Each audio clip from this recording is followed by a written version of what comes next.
paz do Senhor, explicando a Bíblia comigo, Pastor Carlos.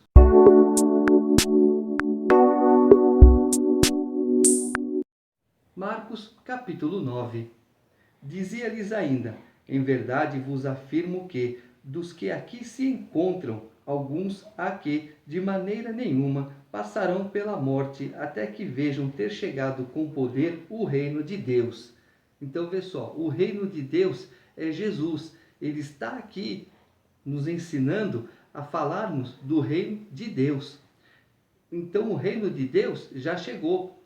Então, quando nós passamos pela morte, ou seja, saímos desse mundo para irmos de encontro ao Pai, já estamos o que? Recebendo o reino de Deus. Só que alguns não recebem. Então, ele não fala para todos, ele fala para alguns. 6 dias depois, tomou Jesus consigo a Pedro, Tiago e João e levou-os sós à parte a um alto monte. Foi transfigurado diante deles. As suas vestes tornaram-se resplandecentes e sobremodo brancas, como nenhum lavandeiro na terra as poderia alvejar. Apareceu-lhes Elias com Moisés e estavam falando com Jesus. Então Pedro, tomando a palavra, disse: Mestre, bom é estarmos aqui e que façamos 3 tendas. Uma será tua, outra para Moisés e outra para Elias, pois não sabia o que dizer, por estarem eles aterrados. A seguir veio uma nuvem que os envolveu, e dela uma voz dizia: Este é o meu filho amado, a ele ouve. E, de relance, olhando ao redor, a ninguém mais viram com eles, senão Jesus. Olha que poder Jesus está dizendo: eu sou Deus de vivos e não de mortos. Olha o que aconteceu com Elias e olha o que aconteceu com Moisés. De uma certa forma, eles foram arrebatados, eles foram trasladados, então eles não passaram pela morte. Ao descerem do monte, ordenou-lhes Jesus que não divulgassem as coisas que tinham visto até o dia em que o Filho do Homem ressuscitasse dentre os mortos. Eles guardaram a recomendação, perguntando uns aos outros que seria o ressuscitar dentre os mortos. E interrogaram-no, dizendo: Por que dizem os escribas ser necessários que Elias venha primeiro? Então ele lhes disse: Elias, vindo primeiro, restaurará todas as coisas. Como, pois, está escrito sobre o Filho do Homem, que sofrerá muito e será aviltado? Eu, porém, vos digo que Elias já veio, e fizeram com ele tudo o que quiseram, como a seu respeito está escrito. A lenda diz que Elias, o profeta, foi cerrado ao meio. Quando eles se aproximaram dos discípulos, viram numerosa multidão ao redor e que os escribas discutiam com eles. E logo toda a multidão, ao ver Jesus tomada de surpresa, correu para ele e o saudava. Então ele interpelou os escribas: Que é que discutíeis com eles? E um dentre a multidão respondeu: Mestre, trouxe-te o meu filho, possesso de um espírito imundo. E este, onde quer que o apanha, lança-o por terra, e ele espuma, rilha os dentes e vai definhando. Roguei a teus discípulos que o expelissem, e eles não puderam. Então Jesus lhes disse: Ó geração incrédula, até quando estarei convosco? Até quando vos sofrerei? Trazei-mo. Até quando vos sofrerei? Ou seja, as pessoas, qualquer coisinha: Jesus, eu furei meu dedo com agulha, cura meu dedo. Pelo amor de Deus, gente. Qualquer coisinha mínima, dor de cabeça, vai, toma um analgésico, vai repousar, faça qualquer coisa, sabe? Tem certas coisas que é Jesus que resolve. Um câncer, uma AIDS, coisas assim. Um problema de financeiro até. Senhor, olha, eu entrei numa situação aqui que não estava no meu controle, alguma coisa assim. Alguém que te defraudou. Sim, Jesus resolve. Bom, mas peça, sabe, não é assim qualquer coisinha, tá? E trouxeram-no. Quando ele viu a Jesus, o Espírito imediatamente o agitou com violência, e caindo ele por terra, revolvia-se espumando. Perguntou Jesus ao pai do menino: Há quanto tempo isto lhe sucede? Desde a infância respondeu, e muitas vezes o tem lançado no fogo e na água, para o matar. Mas tu podes alguma coisa, tem compaixão de nós e ajuda-nos. Ao que lhe respondeu Jesus, se podes, tudo é possível ao que crê. E imediatamente o pai do menino exclamou com lágrimas, eu creio, ajuda-me na minha falta de fé. Vendo Jesus que a multidão concorria, repreendeu o espírito imundo, dizendo-lhe, espírito mudo e surdo, eu te ordeno, sai deste jovem e nunca mais tornes a ele. E ele, clamando e agitando-o muito, saiu, deixando-o como se estivesse morto, a ponto de muitos dizerem, morreu. Mas Jesus, tomando-o pela mão, o ergueu e ele se levantou. Quando entrou em casa, os seus discípulos lhe perguntaram em particular, por que não pudemos nós expulsá-lo? Respondeu-lhes Jesus, esta casta não pode sair senão por meio de oração e jejum. Há quanto tempo esse menino está assim? Jesus não sabia. Ele queria ouvir do Pai. Ele queria que o Pai confessasse à multidão. Porque se Jesus dissesse, realmente, se seu filho está há tanto tempo nessa situação, é verdade, Senhor, né? Meu filho está há tanto tempo. Ah, eles combinaram. Não, houve uma combinação. Por isso que Jesus perguntou, eu quero ouvir da tua voz. Essa multidão tem que ouvir da tua voz. Portanto, quando Jesus fizer algo para você, um milagre, você tem que contar. Para quê? Para que o nome do Senhor seja glorificado. E quanto mais testemunhos você dá do que Deus fez, mais Deus continua fazendo por você. E tendo partido dali, passavam pela Galiléia, e não queria que ninguém o soubesse, porque ensinava os seus discípulos e lhes dizia, o Filho do Homem será entregue nas mãos dos homens, e o matarão, mas 3 dias depois da sua morte ressuscitará. Eles, contudo, não compreendiam isto e temiam interrogá-lo. Tendo eles partido para Cafarnaum, estando ele em casa, interrogou os discípulos de que é que discorríeis pelo caminho. Mas eles guardaram silêncio, porque pelo caminho haviam discutido entre si sobre quem era o maior. E ele, assentando-se, chamou os 12 e lhes disse, se alguém quer ser o primeiro, será o último e servo de todos. Trazendo uma criança, colocou-a no meio deles e, tomando-a nos braços, disse-lhes, qualquer que receber uma criança, tal como esta, em meu nome, a mim me recebe, e qualquer que a mim me receber, não recebe a mim, mas ao que me enviou. Do que vocês estão falando? Jesus sabia. Tanto é que ele pega a criança e fala, olha, você tem que receber o reino de Deus como essa criança. Não é com soberba, não é com altivez, não é com ganância, é com pureza. Disse-lhe João, mestre, vimos um homem que, em teu nome, expelia demônios, o qual não nos segue, e nós no proibimos, porque não seguia conosco. Mas Jesus respondeu, não lhe proibais, porque ninguém há que faça milagre em meu nome, e logo a seguir possa falar mal de mim, pois quem não é contra nós é por nós. Porquanto aquele que vos der de beber um copo de água em meu nome, porque sois de Cristo, em verdade vos digo que de modo algum perderá o seu galardão. Está entendendo? Tudo que você fizer, faça para Deus. Ah, é no nome de Deus. Você não pode fazer nada, filho, só Jesus. E a pessoa para que você está orando, para que você está intercedendo, ela recebe, porque é pela fé dela. E quem fizer tropeçar a um desses pequeninos crentes, melhor lhe fora que se lhe pendurasse ao pescoço uma grande pedra de moinho e fosse lançado no mar. E se tua mão te faz tropeçar, corta, pois é melhor entrares maneta na vida do que, tendo as 2 mãos, ires para o inferno, para o fogo inextinguível, onde não lhes morre o verme, nem o fogo se apaga.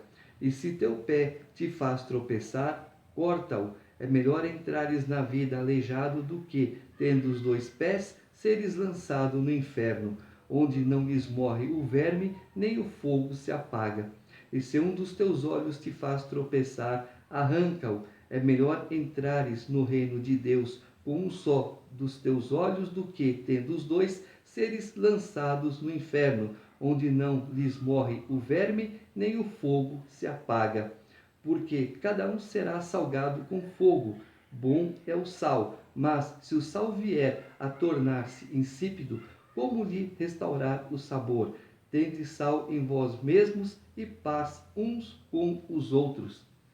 Arranca, não é pegar com a mão e tirar, não é você chegar a fazer uma cirurgia para arrancar teu olho. Isso é espiritual. Eu estou vendo algo, peraí, Jesus falou que aquilo não é agradável aos olhos. Eu vou procurar algo que seja agradável aos meus olhos. Eu vou pegar isso com a mão. Não, isso não é agradável. Isso não é certo fazer, então eu não faço. É assim que nós temos que agir. Aquele lugar é bonito. Não, mas não tem coisas boas naquele lugar. Ali está a violência, está a sexualidade, está a maldade. Eu tenho que ficar longe dali. Isso é tirar os pés, isso é tirar as mãos, isso é tirar os olhos e tirar os ouvidos também. Fofoca, as pessoas falando mal uma das outras, fazendo intriga, um monte de coisa, tá? Isso também é, não, eu não participo disso. Isso é arrancar os ouvidos também. Capítulo 10. Levantando-se Jesus, foi dali para o território da Judéia, além do Jordão, e outra vez as multidões se reuniram junto a ele, e de novo ele as ensinava segundo o seu costume. E aproximando-se alguns fariseus, o experimentaram perguntando-lhe: é lícito ao marido repudiar sua mulher? Ele lhe respondeu: que vos ordenou Moisés? Tornaram eles: Moisés permitiu lavrar carta de divórcio e repudiar. Mas Jesus lhes disse: por causa da dureza do vosso coração, ele vos deixou escrito esse mandamento. Porém, desde o princípio da criação, Deus os fez homem e mulher. Por isso, deixará o homem seu pai e mãe, e unir-se-á à sua mulher, e com sua mulher serão os dois uma só carne, de modo que já não são dois, mas uma só carne. Portanto, o que Deus uniu, não separe o homem. Em casa, voltaram os discípulos a interrogá-lo sobre este assunto, e ele lhes disse: quem repudiar sua mulher e casar-se com outra, comete adultério contra aquela. E, se ela repudiar seu marido e casar-se com outro, comete adultério. Então, desde o início, Deus criou o homem para cuidar da mulher e a mulher para ajudar o homem. A mulher não é submissa, ela tem uma submissão, que é o que? Ajudar o homem. E aqui atrás, quando ele fala, ai daquele que embaraçar um desses pequeninos, é o que acontece hoje. Não, você tem um negocinho, mas você é menina. Ah, você não tem nada, mas você é menino. A criança é inocente. Você está fazendo a criança tropeçar. Você está fazendo a criança errar. E agora que você sabe, você não é inocente. Cuidado, Deus vai cobrar isso de você. Por quê? Se você pegar uma melancia e um queijo, falar que a melancia é queijo e o queijo é melancia, a criança não sabe, ela está aprendendo.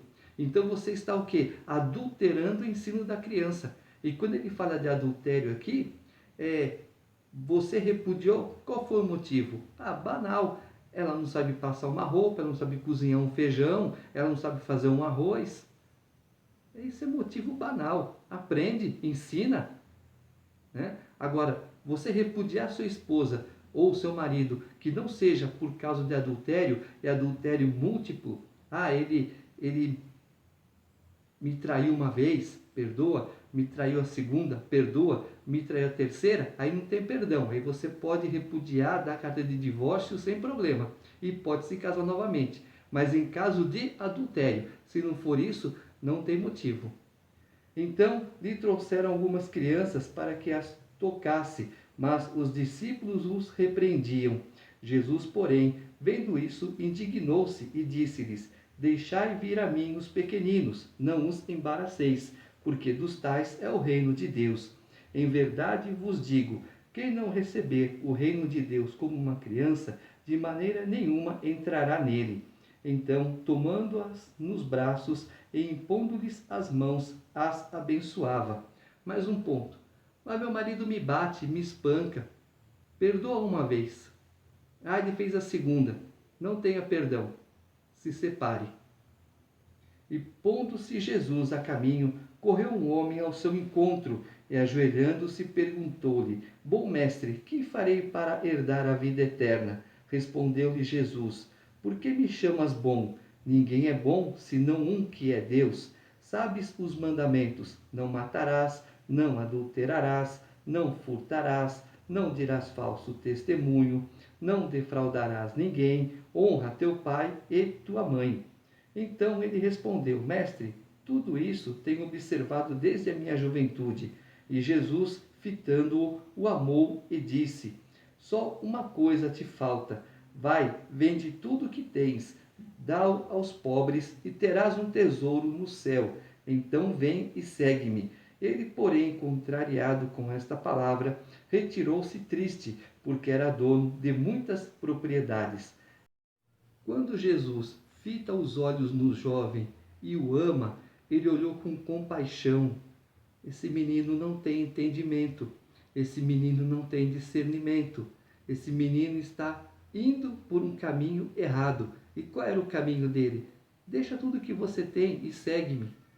Seguir o Senhor? O Senhor não tem nada, não vou seguir. Pegou e virou as costas. Entendeu? Então, Jesus, ele viu que faltava alguma coisa para ele. O que faltava para ele? Senhor, eu tenho muitos bens, eu tenho riqueza. O que eu devo fazer? Como que eu devo usar? Jesus já disse: dê aos pobres e segue-me.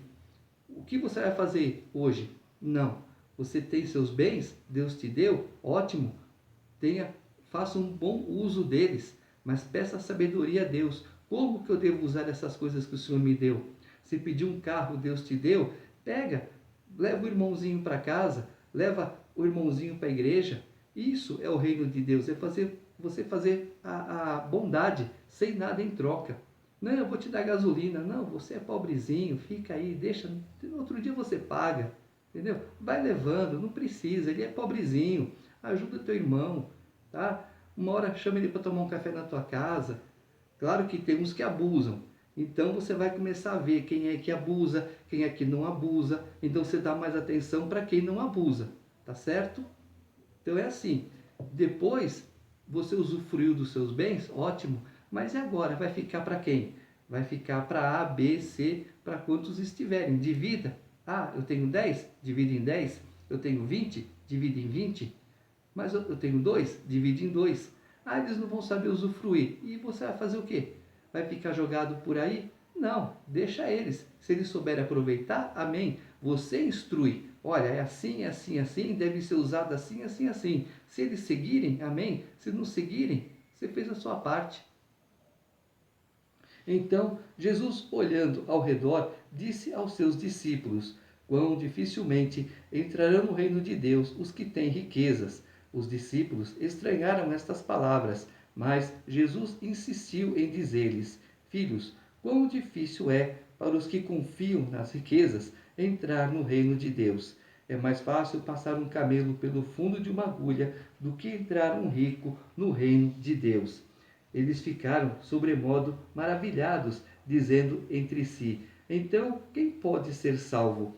Jesus, porém, fitando neles o olhar, disse: Para os homens é impossível, contudo não para Deus, porque para Deus tudo é possível. Então Pedro começou a dizer-lhe: Eis que nós tudo deixamos e te seguimos. Tornou Jesus: Em verdade vos digo que ninguém há que tenha deixado casa, ou irmãos, ou irmãs, ou mãe, ou pai, ou filhos, ou campos, por amor de mim e por amor do Evangelho, que não receba, já no presente, o cêntuplo de casas, irmãos, irmãs, mães, filhos e campos, com perseguições, e no mundo por vir a vida eterna. Porém, muitos primeiros serão os últimos, e os últimos primeiros. Então, quando ele fala assim, fundo de uma agulha, não é agulha de costura, é que na pedra havia uma fenda, que ela se parece com aquele buraquinho da agulha. Então é mais fácil um camelo passar por ele do que um rico entrar no reino de Deus. Tá? Aí ele fala assim, que eu te darei o cêntuplo de casas. Onde? Quando você vai para a igreja. Você vai encontrar o irmão A, o irmão B, o irmão C. e eles te receberão na casa deles de braços abertos. Por isso, você tem que agir com dignidade, com decência. Eu vou para a casa de um, eu não vou abusar. Eu vou sentar lá, eu posso ficar lá, ele me convidou, mas não seja pesado, tá? Fique, tenha o seu momento com teu irmão, mas vá embora. Às vezes você pode ficar 1, 2, 3, 4 horas, até passar a noite ali, mas na maioria das vezes não. Então você vai ter casa, você vai ter irmãos, você vai ter irmãs, porque a igreja multiplica isso na tua vida. Amém? Estavam de caminho, subindo para Jerusalém, e Jesus ia adiante dos seus discípulos. Estes se admiravam e o seguiam tomados de apreensões. E Jesus, tornando a levar à parte os 12, passou a revelar-lhes as coisas que lhe deveriam sobrevir, dizendo: Eis que subimos para Jerusalém, e o Filho do Homem será entregue aos principais sacerdotes e aos escribas. Condená-lo-ão à morte e o entregarão aos gentios. Hão de escarnecê-lo, cuspir nele, açoitá-lo e matá-lo, mas depois de 3 dias ressuscitará. Então se aproximaram dele Tiago e João, filhos de Zebedeu, dizendo-lhe: Mestre, queremos que nos concedas o que te vamos pedir.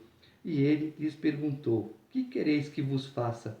Responderam-lhe: Permite-nos que, na tua glória, nos assentemos, um à tua direita e outro à tua esquerda. Mas Jesus lhes disse: Não sabeis o que pedis. Podeis vós beber o cálice que eu bebo, ou receber o batismo com que sou batizado? Disseram-lhe: Podemos. Tornou-lhes Jesus: Bebereis o cálice que eu bebo, e recebereis o batismo com que sou batizado. Quando, porém, ao assentar-se à minha direita ou à minha esquerda, não me compete concedê-lo, porque é para aqueles a quem está preparado. Ouvindo isso, indignaram-se os 12 contra Tiago e João. Mas Jesus, chamando-os para junto de si, disse-lhes: Sabeis que os que são considerados governadores dos povos têm-nos sob seu domínio, e sobre eles os seus maiorais exercem autoridade. Mas entre vós não é assim. Pelo contrário, quem quiser tornar-se grande entre vós, será esse o que vos sirva. E quem quiser ser o primeiro entre vós, será servo de todos. Pois o próprio Filho do Homem não veio para ser servido, mas para servir e dar a sua vida em resgate por muitos. Então, vê só, as pessoas estão na igreja, ele tem, eu não tenho, ele faz, eu não faço. Não é assim. Cada um, cada um. Vocês estão no mesmo canto. Não é para ter esse tipo de confusão. Não é para ter esse tipo de discussão. Dentro da igreja, não. Entre vocês, não. Entre os irmãos, não. Aí o reino de Deus não prevalece. E foram para Jericó. Quando ele saía de Jericó, juntamente com os discípulos e numerosa multidão, Bartimeu, cego mendigo, filho de Timeu, estava assentado à beira do caminho, e, ouvindo que era Jesus o Nazareno, pôs-se a clamar: Jesus, filho de Davi, tem compaixão de mim. E muitos o repreendiam para que se calasse, mas ele cada vez mais gritava: Filho de Davi, tem misericórdia de mim. Parou Jesus e disse: Chamai-o. Chamaram então o cego, dizendo-lhe: Tem bom ânimo, levanta-te, ele te chama. Lançando de si a capa, levantou-se de um salto e foi ter com Jesus. Perguntou-lhe Jesus: Que queres que eu te faça? Respondeu o cego: Mestre, que eu torne a ver. Então Jesus lhe disse: Vai, a tua fé te salvou. E imediatamente tornou a ver e seguia a Jesus estrada fora. Amém? Jesus chama o cego: Olha, tragam-no aqui. E aí então o que ele faz? Imediatamente ele levanta e corre para Jesus. Quando você estiver na igreja, que você ouvir a mensagem e que o Espírito Santo tocar em seu coração, imediatamente levante-se e receba Jesus como teu único, verdadeiro e suficiente Salvador.